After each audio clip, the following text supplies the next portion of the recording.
നമുക്ക് മദ്രസകൾ വേണമല്ലോ, മുഅല്ലിമീങ്ങൾ വേണം, നമ്മുടെ കുഞ്ഞുങ്ങൾക്ക് വിദ്യാഭ്യാസം വേണം, ജമാഅത്തുകളിൽ ഖത്തീബ് വേണം,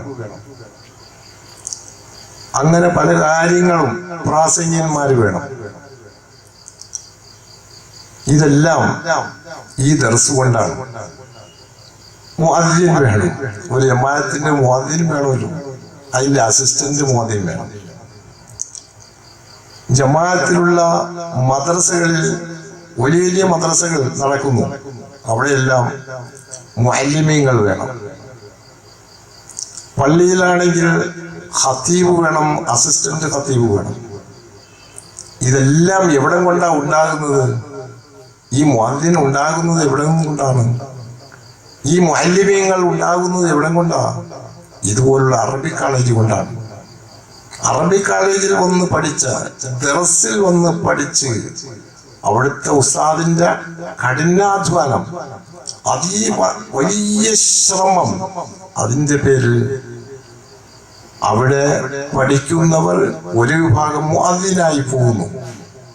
ഒരു തെങ്ങിന്റെ കൊലയിൽ അത് മൊത്തം പാവാനെടുക്കത്തില്ല, കുറച്ച് പാവാനെടുക്കുന്നു, കുറെ അരക്കാനെടുക്കുന്നു. ഇങ്ങനെ പലതായിട്ടാണ് ആ കൊല വരുന്നത്, തെങ്ങിന്റെ കൊലകൾ. ഇതുപോലെ ഒരു ദർസിൽ നിന്ന് ഉണ്ടാവുന്ന വിദ്യാർത്ഥികൾ, അത് ചിലര് മുഅദ്ദിനായി വരുന്നു, ചിലരാണെങ്കിൽ മുഅല്ലിമീങ്ങൾ. ഇത് മുഅല്ലിമീങ്ങൾ ഇന്ന് നമുക്ക് വളരെയധികം ആവശ്യമായ കാലഘട്ടമാണ്. മുഅദ്ദിനും ആവശ്യമാണ്, മുഅല്ലിമീങ്ങൾക്ക് ആവശ്യം. നമ്മുടെ മക്കളെ പഠിപ്പിക്കണ്ടേ? ഒരു മഹല്ലിൽ 8, 10, 15 മുഅല്ലിമീങ്ങൾ ഉള്ളവരുണ്ട്. ഈ മുഅല്ലിമീങ്ങൾ എങ്ങനെ ഉണ്ടാകുന്നു? മുഅല്ലിമീങ്ങൾക്ക് വലിയ മഹത്തരമാണ് മുഅല്ലിമീങ്ങളുടെ കാര്യം.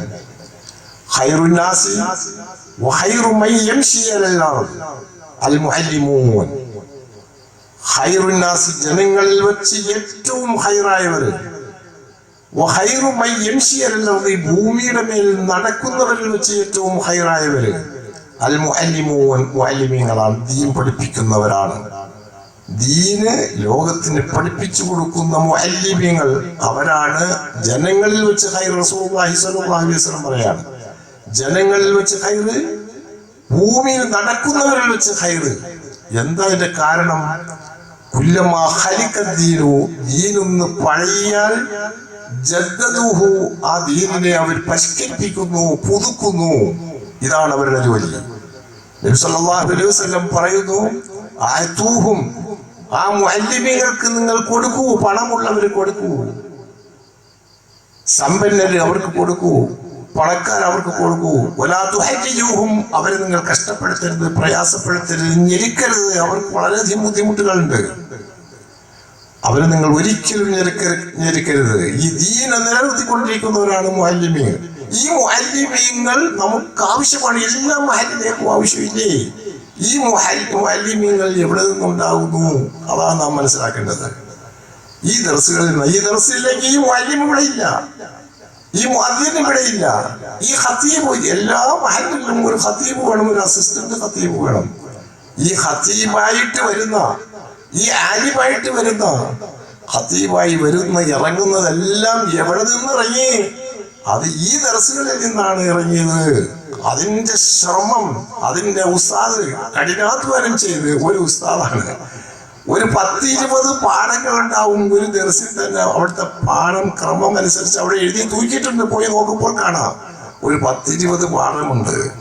ആ പാഠങ്ങളെല്ലാം നടത്തേണ്ടത് ഒരു ഉസ്താദാണ്. ഈ ഉസ്താദിന്റെ ശ്രമം കൊണ്ടാണ് ഇവരെല്ലാം ഇറങ്ങുന്നത്. ഇറങ്ങുമ്പോൾ ചിലർ മുഅല്ലിമീങ്ങളാവും. മുഅല്ലിമീങ്ങൾ എന്ന് പറഞ്ഞാൽ ഇടക്ക് വെച്ച് നിർത്തുമ്പോൾ അവർ മുഅല്ലിമീങ്ങളായിട്ട് വരും. ചിലർ മുഅദ്ദിന്മാരായിട്ട് വരുന്നുണ്ട്, ഇനി ഖത്തീബന്മാരായിട്ട് വരുന്നുണ്ട്. ഖത്തീബന്മാർ, അതും ധാരാളം ഖത്തീബന്മാർ. എല്ലാ മഹല്ലുകൾക്കും ഖത്തീബ് വേണ്ടേ?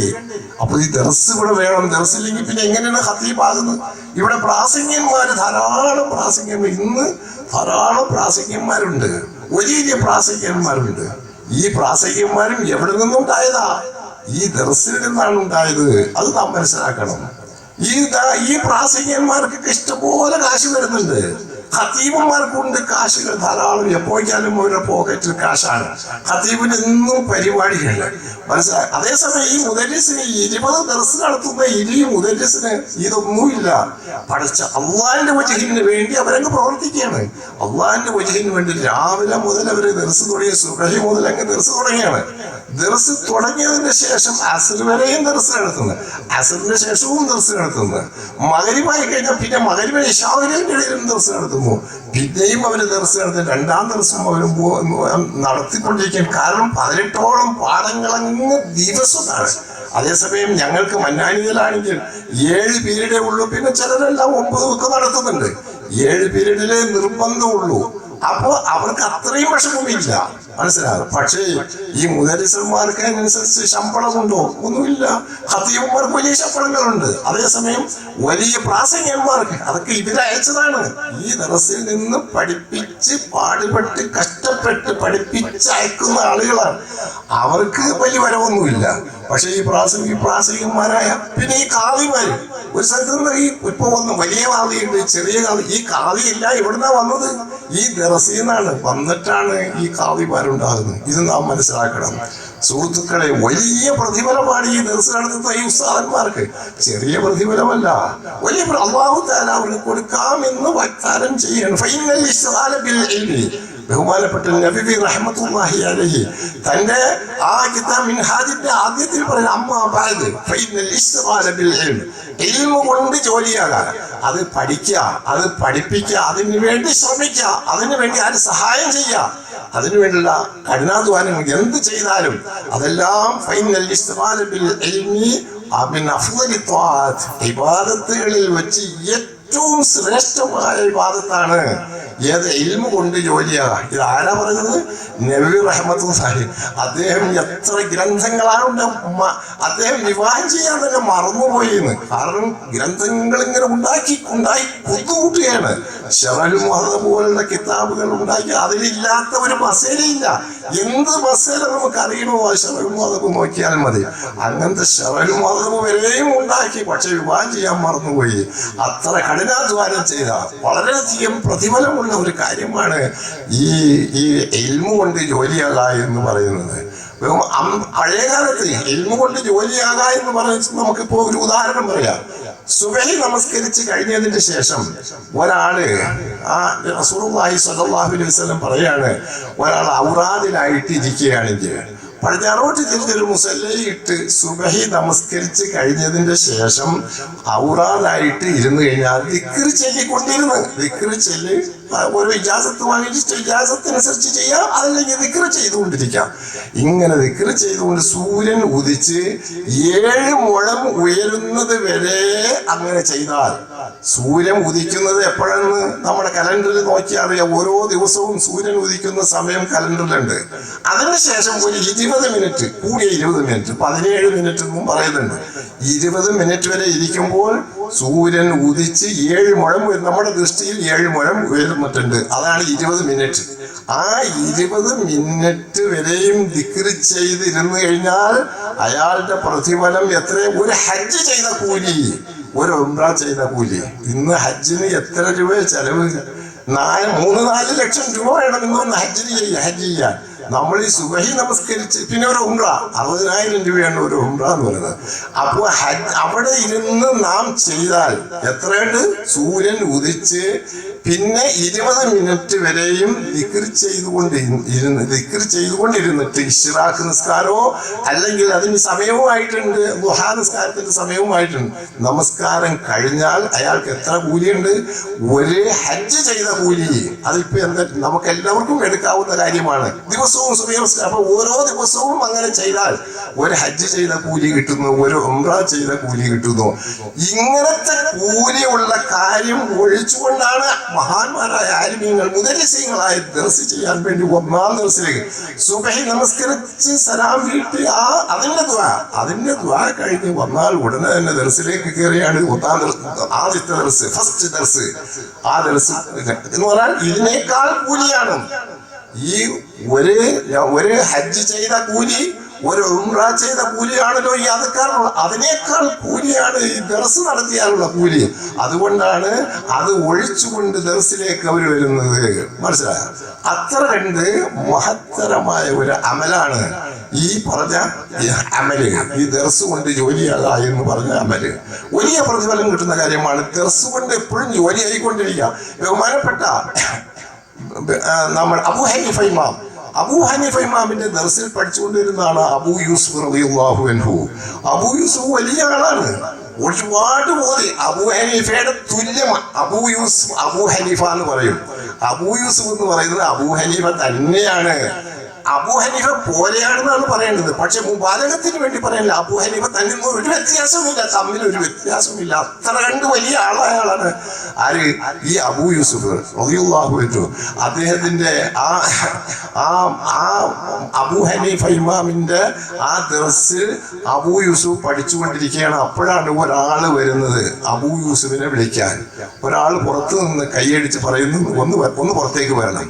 ഉസ്താദിന്റെ അനുവാദം ചോദിച്ച്, ഉസ്താദെ ഞാനൊന്ന് പോയിട്ട് എന്നെ ഒരാൾ വിളിക്കുന്നു, ഞാനൊന്ന് പുറത്തേക്കൊന്ന് ഇറങ്ങട്ടെ, ഒന്ന് അന്വേഷിക്കട്ടെ.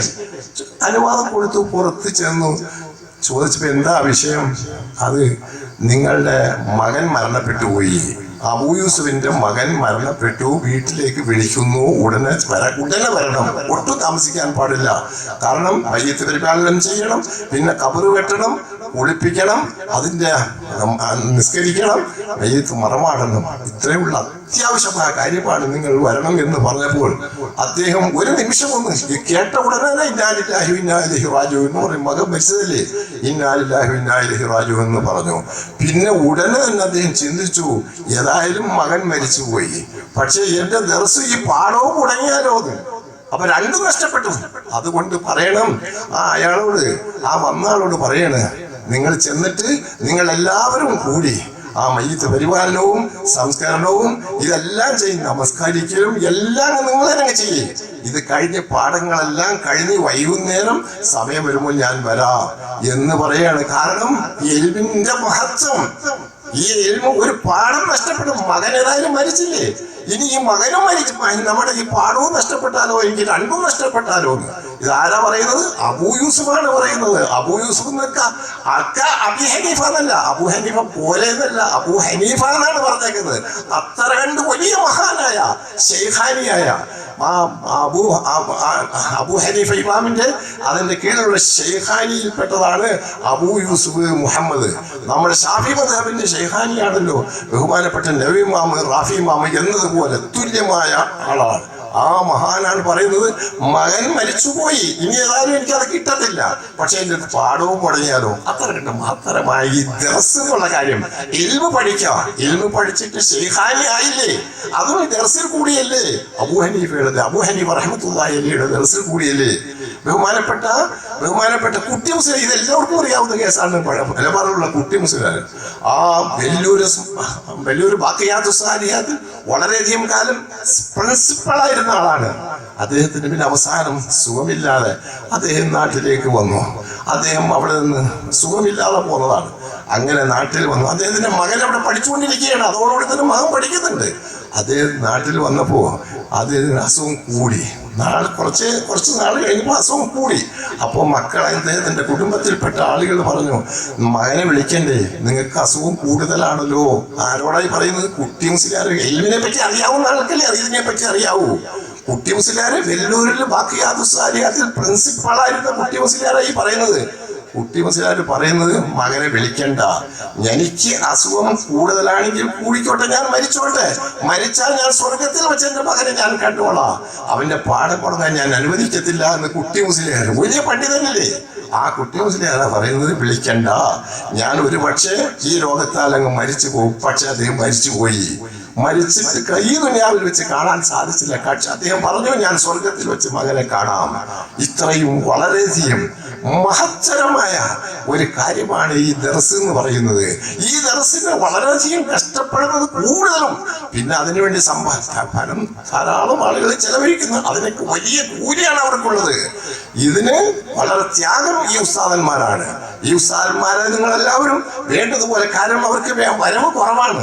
ഈ മുദരിസൻ എന്ന് പറയുന്ന ആൾക്ക് വരവ് കുറവാണ്. കാരണം എന്താ, അതേ ഇങ്ങനെ നേരം വെളുത്താൽ ദർസ്, മഗ്‌രിബ് വരെയും ദർസ്, മഗ്‌രിബ് കഴിഞ്ഞാലും ദർസ്, രണ്ടാം ദിവസവും ദർസ്, ഇങ്ങനെ ദർസുമായിട്ട് നിൽക്കുന്ന മറ്റൊരു ബന്ധവുമില്ലാതെ ആളുകളെ ഈ ലോകത്തിന് ഇറക്കുമതി ചെയ്യണം. ലോകത്തിന് മുഅല്ലിംമാരെ ഇറക്കുമതി ചെയ്യുന്നു, മുഅല്ലിമീങ്ങളെ ഇറക്കുമതി ചെയ്യുന്നു, അതുപ്രകാരം തന്നെ ഉസ്താദന്മാരെ ഇറക്കുമതി ചെയ്യും, ഖതീബന്മാരെ ഇറക്കുമതി, ഇതെല്ലാം ഉണ്ടാക്കി സൃഷ്ടിച്ച് കൊടുക്കുന്നത് ആരാ? ഈ മുഅല്ലിമീങ്ങളാണ്. സുഹൃത്തുക്കളെ, ബഹുമാനപ്പെട്ട അബ്ദുല്ലാഹി മുബാറക് റളിയല്ലാഹു അൻഹു വലിയ പണക്കാരനാണ്, വലിയ വ്യവസായിയാണ്, വളരെയധികം വലിയ കച്ചവടക്കാരനാണ് അബ്ദുല്ലാഹി മുബാറക്. ബഹുമാനപ്പെട്ട ഫുളൈൽ ബിൻ ഇയാദ് റളിയല്ലാഹു അൻഹുവിന്റെ അടുക്കൽ നൂറുകണക്കിന് മുതഅല്ലിമീങ്ങൾ പഠിച്ചുകൊണ്ടിരിക്കുന്ന, വലിയ വലിയ മുതഅല്ലിമീങ്ങൾ പഠിച്ചുകൊണ്ടിരിക്കുന്ന ഒരു മുദരിസാണ് ഫുളൈൽ ബിൻ ഇയാദ് റളിയല്ലാഹു അൻഹു. അദ്ദേഹത്തിന് ഈ മഹാൻ അബ്ദുല്ലാഹി മുബാറക് റളിയല്ലാഹു അൻഹു ഓരോ വർഷത്തേക്ക് 100,000 ദിർഹം എണ്ണിക്കൊടുക്കുകയാണ് ചെയ്യുന്നത്. അദ്ദേഹത്തോട് പറയുന്നു, ഫുളൈലിനോട് പറയുന്നു, അല്ലയോ ഫുളൈലേ, നിങ്ങൾ ദർസ് നടത്തണം, നിങ്ങൾ ജോലിക്കൊന്നും പോകരുത്, മറ്റൊരു ചിന്തയിലേക്ക് നിങ്ങൾ പോകരുത്, നിങ്ങളുടെ എല്ലാ കാര്യവും ഞാൻ സാധിച്ചു തരാം, നിങ്ങൾ ഇല്ലെങ്കിൽ ഞാൻ കച്ചവടം ചെയ്യൂലായിരുന്നു. അബ്ദുല്ലാഹി മുബാറക് റളിയല്ലാഹു അൻഹു പറയും, കച്ചവടം ചെയ്യും. എത്ര മൂല്യമുള്ള സാധനമാണെന്നാണ് നോക്കുന്നത്. ഒരു ദിർഹം, ഇന്നത്തെ ഒരാടിന് അന്നത്തെ 2 ദിർഹം കൊടുത്താൽ മതി. ഇന്ന് അതാണോ? ഒരാടിന് 10,000 രൂപ വിലയാണ്. വലിയ നല്ലൊരാടാണ് ഈ 10,000 രൂപ വില. അന്ന് ആ ഒരാടിന് 2 ദിർഹം. അക്കാലത്താണ് ബഹുമാനപ്പെട്ട അബ്ദുല്ലാഹി മുബാറക് റളിയല്ലാഹു അൻഹു ഇവർക്ക് കൊടുത്തത് ഫുളൈൽ ബിൻ ഇയാദ് റളിയല്ലാഹു അൻഹുവിന്റെ ദർസിലേക്ക് ആ മുതഅല്ലിമീങ്ങളുടെ ചെലവിന് വേണ്ടി, അദ്ദേഹത്തിന്റെ ചെലവിന് വേണ്ടി, മെഡിസിന്റെ ചെലവിന് വേണ്ടിയിട്ട്, അദ്ദേഹത്തിന്റെ ഭക്ഷണത്തിന്, അവർക്കുള്ള ഭക്ഷണത്തിന്, നൂറുകണക്കിന് മുതഅല്ലിമീങ്ങളുടെ ഭക്ഷണത്തിന്റെ ചെലവിന് വേണ്ടിയിട്ട്, അവരെ കിതാബുകൾ വാങ്ങിച്ചു കൊടുക്കാൻ വേണ്ടി, ഇതിന് വേണ്ടി അദ്ദേഹം 100,000 ദിർഹം, വളരെ മൂല്യമുള്ള ഒരു 2 ദിർഹമിന് ഒരു ആട് കിട്ടുന്ന കാലത്തുള്ള സംഭവമാണ് ഈ പറയുന്നത്. 100,000 ദിർഹമാവണം. അല്ലയോ ഫുളൈലേ, നീ ദർസ് നടത്തുന്ന, നീ എപ്പോഴും ദർസ് നടത്തിക്കോളും. മറ്റു ഒരു കാര്യത്തിലേക്ക് നീ ചിന്തിക്കേണ്ട, നിങ്ങളുടെ എല്ലാ കാര്യവും ഞാൻ സാധിച്ചു തരാം. എന്തെല്ലാം നിങ്ങൾക്ക് എന്ത് കാര്യങ്ങളുണ്ടോ അതെല്ലാം, നിങ്ങളുടെ മെഡിസിൻ ഞാൻ സാധിച്ചു തരാം, നിങ്ങളുടെ വസ്ത്രം ഞാൻ വാങ്ങിച്ചു തരാം, നിങ്ങളുടെ കിതാബുകൾ ഞാൻ വാങ്ങിച്ചു തരാം, നിങ്ങളുടെ ഭക്ഷണം എല്ലാം ഞാൻ ചെയ്തു തരാം. നിങ്ങൾ ദർസിൽ നിന്ന് വിട്ടുപോകരുത്. നിങ്ങൾ ദർസിൽ നിന്ന് വിട്ടുപോയാൽ ഞാൻ കച്ചവടം നിർത്തും. എനിക്കിതിന്റെ ആവശ്യമില്ല. ഈ ഇൽമിന് വേണ്ടി മാത്രമാണ് ചെയ്യുന്നത്. ബഹുമാനപ്പെട്ട യഹ്യ ബർക്കമി റളിയല്ലാഹു അൻഹു, ബർമക്കി എന്നാണോ ബർക്കമി എന്നാണോ ഏതുമാകട്ടെ, ആ യഹ്യ ഒരു സമ്പന്നനാണ്. ബഹുമാനപ്പെട്ട സുഫിയാൻ സൗരി റളിയല്ലാഹു അൻഹു, അദ്ദേഹം ഒരു മുജ്തഹിദാണ്. സുഫിയാൻ സൗരിയെ പറ്റി നമ്മുടെ ഹദീസിന്റെ കിതാബുകൾ നോക്കുക, അദ്ദേഹം ഒരു മുജ്തഹിദാണ്. ഓരോ കടലാസ് നോക്കുമ്പോൾ സുഫിയാൻ സൗരിയെ പറ്റി പറയുന്നത് കേൾക്കാം. അദ്ദേഹത്തിന്റെ മദ്ഹബ് വരിക, തുർമുദിയിലൊക്കെ എപ്പോഴും സുഫിയാൻ സൗരിയുടെ മദ്ഹബ്, ആ വിഷയത്തിൽ സുഫിയാൻ സൗരിയുടെ മദ്ഹബ് എന്താണെന്ന് ഇങ്ങനെ മദ്ഹബ് ഇങ്ങനെ വിവരിച്ചുകൊണ്ടിരിക്കുന്ന അങ്ങനത്തെ സുഫിയാൻ സൗരി റളിയല്ലാഹു അൻഹുവിന് യഹ്യ ഓരോ മാസവും അദ്ദേഹത്തിന്റെ പോക്കറ്റ് മണിക്ക് വേണ്ടി 1000 ദിർഹം കൊടുക്കുമായിരുന്നു. ഓരോ മാസവും 1000 ദിർഹം. ഈ മൂല്യമുള്ള 1000 ദിർഹമാണ്. ഒരാടിന് 2 ദിർഹം വിലയുള്ള അക്കാലത്തുള്ള ആ 1000 ദിർഹം അദ്ദേഹത്തിന്റെ കീസയിൽ കൊണ്ടുപോയി ഓരോ മാസവും ഇട്ടു കൊടുക്കും. പക്ഷേ ഇദ്ദേഹത്തിന് വേണ്ടി ദുആ ചെയ്യും. ആരാ? സുഫിയാൻ സൗരി റളിയല്ലാഹു അൻഹു യഹ്യക്ക് വേണ്ടി ഓരോ മാസം കൊടുക്കുന്ന 1000 ദിർഹമിന് വേണ്ടി വെറുതെ കൊടുക്കുകയാണ്. അദ്ദേഹത്തിന്റെ കാര്യങ്ങൾ ദീനിന്റെ പ്രവർത്തനത്തിന് വേണ്ടിയിട്ട്, ദീനിന്റെ പ്രവർത്തനം, ഇൽമിന്റെ പ്രവർത്തനത്തിന് വേണ്ടി കാശില്ലാതെ ഒന്നും നടക്കത്തില്ലല്ലോ. അതിനുവേണ്ടി ഓരോ മാസവും 1000 ദിർഹം. യഹ്യ അങ്ങനെ കുറെ കാലം കഴിഞ്ഞപ്പോൾ യഹ്യ മരണപ്പെട്ടു. യഹ്യയുടെ കുടുംബത്തിൽപ്പെട്ട ആളുകൾ അദ്ദേഹത്തിന് സ്വപ്നം കണ്ടു. എങ്ങനെ ഇരിക്കുന്നു, കൈഫ ഹാലുക, നിന്റെ അവസ്ഥ എങ്ങനെ ഇരിക്കുന്നു എന്ന് ചോദിച്ചപ്പോൾ അദ്ദേഹം പറയുന്നു, എന്റെ എല്ലാ പാപങ്ങളും പൊറുക്കപ്പെട്ടു. ഞാൻ 1000 ദിർഹം വെച്ച് എന്റെ ആ സുഫിയാൻ സൗരി റളിയല്ലാഹു അൻഹുവിന് 1000 ദിർഹം കൊണ്ട് ഞാൻ സദഖ ചെയ്യുമായിരുന്നു, ഓരോ കൊടുക്കുമായിരുന്നു. അദ്ദേഹത്തിന്റെ പോക്കറ്റ് മണി എന്നുള്ള നിലക്ക് ദീനിന്റെ പ്രവർത്തനത്തിന് വേണ്ടി ഞാൻ കൊടുക്കുമായിരുന്നു. അദ്ദേഹം എനിക്ക് വേണ്ടി ദ്വാരുന്നു. അദ്ദേഹത്തിന് സുജൂദിൽ കിടന്നുകൊണ്ട് എന്നും ദ്വാരക്കുകയാണ്. പടച്ചവനെ, എന്റെ ദുന്യവിയായ എല്ലാ കാര്യവും യഹ്യ സാധിച്ചു തന്നു. ആയതുകൊണ്ട് അദ്ദേഹത്തിന്റെ ഉഖ്റവിയായ പരലോകപരമായ എല്ലാ കാര്യങ്ങളും നീ സാധിച്ചു കൊടുക്കണേ. അദ്ദേഹത്തിന്റെ പാവങ്ങളെല്ലാം പുറത്തു കൊടുക്കണേ. അദ്ദേഹത്തിന്റെ സ്വർഗത്തിന്റെ തോപ്പാക്കി കൊടുക്കണേ എന്ന് എന്നും അദ്ദേഹം ദ്വാ ചെയ്യും. ആ ദ്വായുടെ പേര് എൻ്റെ പാപങ്ങളെല്ലാം പൊറുക്കപ്പെട്ടു, ഞാൻ സ്വർഗത്തെ ലോകത്തിൽ ഞാൻ താമസിക്കുകയാണെന്ന് യഹ്യ സ്വപ്നം കാണുകയാണ്. സുഹൃത്തുക്കളെ, ഇങ്ങനെ ദീനിയായ കാര്യങ്ങൾ ഇൽമിന് വേണ്ടി, ഇൽമിന് ഇതൊന്നും നടക്കത്തില്ലല്ലോ. ഇവിടുത്തെ മുഅല്ലിമീങ്ങളില്ല, ഇവിടുത്തെ മുഅദ്ദിൻമാരില്ല, ഇവിടുത്തെ മുദരിസന്മാരില്ല, ഇവിടുത്തെ ആരുമാരും തന്നെ ഇല്ല ഈ ദർസിലേക്ക്. ഈ ദർസിന്റെ പേരിൽ മാത്രമാണ്. അതുകൊണ്ട് ഞാൻ കൂടുതൽ നീട്ടുന്നില്ല, ഉസ്താദന്മാർ ധാരാളമുണ്ട്.